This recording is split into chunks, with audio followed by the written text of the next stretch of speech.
পরীক্ষাটা পেছানোর কোনো সম্ভাবনা আছে কি? পরীক্ষায় বেশি স্টুডেন্ট ফেল করলে সবাইকে পাশ করিয়ে দেওয়া হবে এমন নিয়ম চালু হয়েছে কি? কাউকেই ফেল করানো যাবে না, নতুন শিক্ষা উপদেষ্টা এই আইন পাশ করলো কি? ভুং-ভাং এটা ওটা লেখে খাতা ভরিয়ে আসলে কি নম্বর দিবে?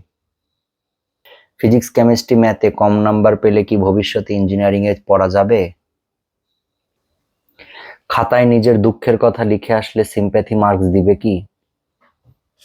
রেজাল্ট খারাপ হলে আত্মীয়-স্বজন কতদিন কথা শোনায়? এর আগে যারা রেজাল্ট খারাপ করেছে তাদের আব্বা-আম্মা কি বাড়ি থেকে বের করে দিয়েছে? পরীক্ষা দিতে দিতে কেউ অজ্ঞান হয়ে গেলে তাকে পাশ করানো হবে কি?